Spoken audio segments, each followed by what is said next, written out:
Welcome back to SS2 Digital Learning. Today in this class, we will be discussing one more interesting grammar, that is passive voice of present and past continuous tense. So, without any delay, let's get started. আমরা active থেকে passive ভয়েসের যে নিয়ম সেই নিয়মগুলো নিয়ে আলোচনা করছিলাম। তো আগের যে ক্লাসে বা গত যে ক্লাসে আমরা আলোচনা করেছিলাম সেটা হচ্ছে কেমন করে ইনডিফিনিট টেন্সগুলো বা সিম্পল সেন্টেন্সগুলো, অর্থাৎ simple present, simple past, simple future, এই টেন্সগুলোর কেমন করে অ্যাক্টিভ থেকে প্যাসিভ ভয়েসে করতে হয় তার যে নিয়মগুলো, সেই নিয়মগুলো বা রুলসগুলো নিয়ে আলোচনা করেছিলাম। তো আজকে আমরা আলোচনা করব কন্টিনিউয়াস টেন্সগুলোর, অর্থাৎ প্রেজেন্ট কন্টিনিউয়াস, পাস্ট কন্টিনিউয়াস আর ফিউচার যে কন্টিনিউয়াস, সেই কন্টিনিউয়াস টেন্সের প্যাসিভের কোনো নিয়ম নেই বা প্যাসিভ ভয়েস করা যায় না। তো সেই জন্য আমরা আজকে শিখব প্রেজেন্ট কন্টিনিউয়াস, পাস্ট কন্টিনিউয়াস টেন্সের কেমন করে অ্যাক্টিভ ভয়েস থেকে প্যাসিভ ভয়েস করা হয় তার যে নিয়মটা, সেই নিয়মটা আমরা শিখব। প্রথম শিখব প্রেজেন্ট কন্টিনিউয়াস টেন্স। তো প্রেজেন্ট কন্টিনিউয়াস টেন্সের কেমন করে অ্যাক্টিভ থেকে প্যাসিভে করতে হয় সেটা শিখব। তো অ্যাক্টিভ ভয়েস অর্থাৎ প্রেজেন্ট কন্টিনিউয়াস টেন্সের রুলসটা কী সেটা আমরা জানবো। প্রেজেন্ট কন্টিনিউয়াস টেন্সের রুলস যেটা, সেটাই হচ্ছে অ্যাক্টিভ ভয়েসের রুল। তো প্রেজেন্ট কন্টিনিউয়াস টেন্সের রুলস কী না, প্রথমে বাক্যের সাবজেক্ট, তারপর অ্যাম, ইজ, আর। এরপর এই প্রসঙ্গে বলে দিই যে অ্যাম কোথায় ব্যবহার করা হয়, ইজ কোথায় ব্যবহার করা হয়, আর কোথায় ব্যবহার করা হয়। না, অ্যাম ব্যবহার করা হয় একমাত্র পৃথিবীতে আয়ের পরে অ্যাম ব্যবহার করা হয়। ইজ কোথায় ব্যবহার করা হয় না, ইজ ব্যবহার করা হয় থার্ড পারসন সিঙ্গুলার নাম্বার, অর্থাৎ বাক্যের যে সাবজেক্টটা, সেই সাবজেক্টটা দ্বারা যদি একজন বোঝানো হয়। যেমন আমি যদি বলি রাম, কজন বোঝানো হচ্ছে? একজন, তাহলে তারপরে কী বসাবো? ইজ। যদি বলা হয় রাম অ্যান্ড স্যাম, কজন বোঝানো হলো? দুইজন, তখন কি ব্যবহার করব? আর।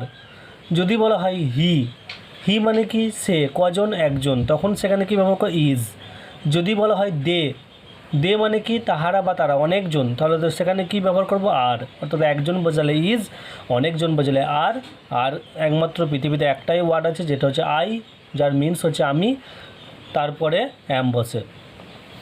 তো প্রথমে সাবজেক্ট, তারপরে অ্যাম, ইজ, আর, তারপর ভার্বের সঙ্গে আইএনজি যোগ। কন্টিনিউয়াস টেন্স মানেই হচ্ছে সবসময় ভার্বের সঙ্গে, অর্থাৎ মেন যে ভার্বটা সেই ভার্বের সঙ্গে আইএনজি যুক্ত থাকবে। আর তারপরে কী হবে? তারপরে বাক্যের যে অবজেক্ট, সেই অবজেক্টটা বসবে। তো যদি এক্সাম্পল দেওয়া হয় কী হবে? He is doing the work, সে কাজটি করিতেছে বা সে কাজটা করছে। অ্যাম, ইজ, আর আছে, মেন ভার্বের সঙ্গে আইএনজি যোগ মানেই আমি কী ভাববো তখন? আমি তখন ভাববো যে এটা কোন টেন্স আছে? প্রেজেন্ট কন্টিনিউয়াস টেন্স আছে। তাহলে আমাকে তখন প্যাসিভ ভয়েস করার সময় কী করতে হবে না, প্রেজেন্ট কন্টিনিউয়াস টেন্সের প্যাসিভ ভয়েসের যে রুলস সেটাকে দিয়ে করতে হবে। তো এই সেন্টেন্সে কী আছে? সাবজেক্টকে হি, তাহলে সাবজেক্ট অবজেক্টে চলে যাবে। সাবজেক্টে কী আছে? হি প্রোনাউন, তাহলে হিম হবে। অ্যামিজার আর মেন ভার্বের সঙ্গে আইএনজি যোগ থাকা মানেই হচ্ছে প্রেজেন্ট কন্টিনিউয়াস টেন্স আছে। তো হি ইজ ডুইং, সে করিতেছিল, হোয়াট কি? দ্য ওয়ার্ক, কাজটি। তাহলে দ্য ওয়ার্কটা কী হলো? দ্য ওয়ার্কটা হচ্ছে অবজেক্ট। আগের দিন বলেছিলাম যে ভাবটাকে যদি হোয়াট বা হুম দিয়ে প্রশ্ন করে যদি উত্তর পাওয়া যায়, সেই ওয়ার্ডটাই হবে ওই সেন্টেন্সের অবজেক্ট। তো অবজেক্ট কী হয়? অবজেক্ট সাবজেক্টে চলে যাবে। এরপর যেহেতু অ্যামিজার আর ভার্বের সঙ্গে আইএনজি যুক্ত আছে, অর্থাৎ সেটা কোন টেন্স আছে? প্রেজেন্ট কন্টিনিউয়াস টেন্সে। তাহলে আমাকে তখন মাথায় নিয়ে আসতে হবে প্যাসিভ ভয়েস করব। তো প্রেজেন্ট কন্টিনিউয়াস টেন্সের প্যাসিভ ভয়েসের যে রুলস সেই অনুযায়ী করতে হবে। তাহলে আমাকে আগে জানবো তাহলে প্যাসিভ ভয়েসের রুলসটা কি প্রেজেন্ট কন্টিনিউয়াস টেন্সের। না, প্রথমে বাক্যের অবজেক্ট, আমরা কি জানি যে প্যাসিভ ভয়েস মানে হচ্ছে বাক্যের যে সাবজেক্ট, সেই সাবজেক্টটা অবজেক্টে চলে আসবে। এরপর কি বসাবো না, অ্যাম অথবা ইজ অথবা আর, অর্থাৎ সেটা কার উপর ডিপেন্ড করবে না, বাক্যের অবজেক্টটা যেটা বসাবো তার উপর ডিপেন্ড করবে। তারপর কি না, যেহেতু কন্টিনিউয়াস টেন্স আইএনজি যুক্ত আছে, যখন আমরা প্যাসিভ ভয়েস করবো তখন আইএনজিটা উঠে যাবে। তার পরিবর্তে কি বসাতে হবে না, বিইং বসাতে হবে। যেহেতু বি হচ্ছে মেন ভার্ব, অ্যামিজারের মেন ভার্ব কি? বি। তো সেই জন্য বি তার সঙ্গে আইএনজি। তারপর কি করব না, তারপর হচ্ছে ভার্বের V3 ফর্ম। আমরা কি জানি প্যাসিভ ভয়েস মানে হচ্ছে সবসময় মেন যে ভাবটা, সেই ভাবটার V3 ফর্ম ব্যবহার করতে হয়। তারপর বাই, তারপর হচ্ছে সাবজেক্ট। তো তাহলে কি হচ্ছে? Object plus am is are plus being plus V3 plus by plus subject. এরপর আমি এই যে এক্সাম্পলটা দিয়েছি এই এক্সাম্পলটার প্যাসিভ ভয়েস করব। তো প্রথমে কাকে ব্যবহার করবো না, অবজেক্টকে। এই সেন্টেন্সে অবজেক্টকে আগেই বলে দিয়েছি, দ্য ওয়ার্কটা। তাহলে প্রথমে কাকে ব্যবহার করছি, দ্য ওয়ার্ক। এরপর কি ব্যবহার করছি, অ্যাম অথবা ইজ অথবা আর। দ্য ওয়ার্ক মানে কাজটি, কটা কাজ বোঝানো হচ্ছে, একটা। তাহলে কি ব্যবহার করব, ইজ, দ্য ওয়ার্ক ইজ। তারপর কি ব্যবহার করব, being, the work is being. এরপর কি দেখো, মেন ভার্বের V3 ফর্ম। মেন ভার্বটা কি, ডু, তার সঙ্গে আইএনজি যোগ ছিল। তার ডু এর V3 ফর্ম কি, ডু, ডিড, ডান। তাহলে being done, the work is being done. তারপর কী ব্যবহার করবো, বাই, যে বাক্যের সাবজেক্টটা অবজেক্টে চলে আসবে। সাবজেক্টকে হি, তাহলে হিটা হিম হয়ে যাবে। বোঝা গেল? তাহলে he is doing the work is being done by him. Clear? এরপর হচ্ছে পাস্ট কন্টিনিউয়াস টেন্স। এরপর হচ্ছে past continuous tense. Past continuous টেন্সের অ্যাক্টিভ ভয়েস থেকে প্যাসিভ ভয়েসে কেমন করে করব তার নিয়মটা জানবো। তো পাস্ট কন্টিনিউয়াস টেন্সের রুলস বা অ্যাক্টিভ ভয়েসের রুলসটা কী সেটা আগে জানতে হবে। তো কী রুলস পাস্ট কন্টিনিউয়াস টেন্সের, না প্রেজেন্ট কন্টিনিউয়াস সঙ্গে পাস্ট কন্টিনিউয়াস টেন্সের রুলসের পার্থক্য হচ্ছে, প্রেজেন্ট কন্টিনিউয়াসে কী ব্যবহার করেছিল, সাবজেক্টে পড়ে অ্যাম ইজ আর। কি জন্য, যেহেতু টু বি ভার্বের প্রেজেন্ট ফর্ম কি, অ্যাম ইজ আর। এখানে কোন টেন্স করছি, পাস্ট কন্টিনিউয়াস টেন্স। তাহলে কী করব, টু বি ভার্বের পাস্ট ফর্ম ব্যবহার করবো, অর্থাৎ ওয়াজ অথবা ওয়ার। অর্থাৎ এই অ্যাম ইজ আরের পরিবর্তে ওয়াজ ওয়ার ব্যবহার করব, আর বাকি সব একই থাকবে। তাহলে সেটা পাস্ট কন্টিনিউয়াস টেন্সের রুলস হয়ে যাবে। তাহলে কী হবে, subject plus was oblique were plus verb 1 plus ING plus object.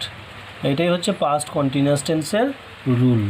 তাহলে কী পার্থক্য হলো প্রেজেন্ট কন্টিনিউয়াস আর পাস্ট কন্টিনিউয়াসের মধ্যে?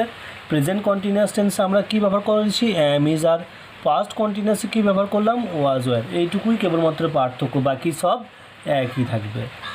তাহলে যদি কোনো সেন্টেন্সের মধ্যে ওয়াজ ওয়ার থাকে, মেন ভার্বের সঙ্গে আইএনজি যুক্ত থাকে, তাহলে সেটা কোন টেন্সের মধ্যে পড়বে, সেটা পড়বে পাস্ট কন্টিনিউয়াস টেন্সের মধ্যে। তখন আমাকে কী করতে হবে না, পাস্ট কন্টিনিউয়াস টেন্সের প্যাসিভে যে রুল সেই অনুযায়ী করতে হবে।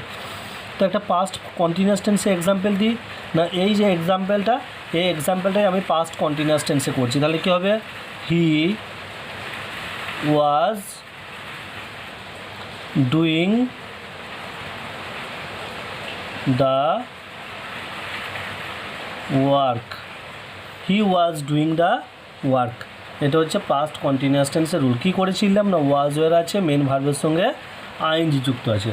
এরপর এই পাস্ট কন্টিনিউয়াস টেন্সটাকে আমি প্যাসিভ ভয়েসে পরিবর্তন করব। তাহলে আমাকে কী করতে হবে না, প্যাসিভ ভয়েসের যে রুলস সেটাকে আমাকে জানতে হবে। তো প্যাসিভ ভয়েসের রুলস কী না, প্যাসিভ ভয়েস মানে কী করব, প্রথমেই বাক্যের অবজেক্ট ইউজ করব, প্রথমেই বাক্যের অবজেক্ট। তারপর কি ব্যবহার করব, ওয়াজ অথবা ওয়ার। কোন টেন্সের করছি, পাস্ট কন্টিনিউয়াস টেন্সের। সেই জন্য টু বি ভার্বের পাস্ট ফর্ম ব্যবহার করলাম, ওয়াজ অথবা ওয়ার। তারপর যা আছে তাই, প্রথমে বিইং ব্যবহার করব। তারপর কি না, তারপর হচ্ছে প্যাসিভ ভয়েস মানে হচ্ছে সবসময় ভার্বের V3 ফর্ম। তারপর বাই, যে তারপর হচ্ছে সাবজেক্ট, বাই তারপর হচ্ছে সাবজেক্ট। তো কী হবে, he was doing the work. এরপর এটাকে আমি চেঞ্জ করব। তো কী চেঞ্জ করব না, প্রথমে অবজেক্ট আছে, অবজেক্টটা সাবজেক্টে চলে যাবে। তাহলে কী হবে, দ্য ওয়ার্ক, অবজেক্টটা সাবজেক্টে চলে যাবে। দ্য ওয়ার্ক আছে, দ্য ওয়ার্কের পরে কী ব্যবহার করবো, দ্য ওয়ার্ক মানে একটা, সেই জন্য ওয়াজ। যদি প্লুরাল থাকতো তাহলে ওয়ার ব্যবহার করতাম, দ্য ওয়ার্ক ওয়াজ। তারপর কি, বিইং। তারপর মেন ভার্বের V3 ফর্ম, ডুয়ের V3 ফর্ম কি, ডুয়ের V3 ফর্ম হচ্ছে ডান। তারপর বাই, তারপর হচ্ছে বাক্যের সাবজেক্টটা কি আছে, হি, হিটা হিম হয়ে যাবে। এইভাবে পাস্ট কন্টিনিউয়াস টেন্সের প্যাসিভ ফর্ম তৈরি করলাম। তাহলে কি করে চিনবো না প্রেজেন্ট কন্টিনিউয়াস হলে অ্যামিজার আর ভার্বের আইএনজি থাকা মানে হচ্ছে আমরা জানবো প্রেজেন্ট কন্টিনিউয়াস টেন্স আছে, তখন এই নিয়মে করতে হবে। যদি দেখি যে সেন্টেন্সটা ওয়াজের আছে মেন ভার্বের সঙ্গে আইএনজি যুক্ত আছে, তাহলে কি জানবো যে এটা পাস্ট কন্টিনিউয়াস টেন্স আছে, তখন এই নিয়মে প্যাসিভ ফর্ম তৈরি করতে হবে। ওকে, থ্যাংক ইউ।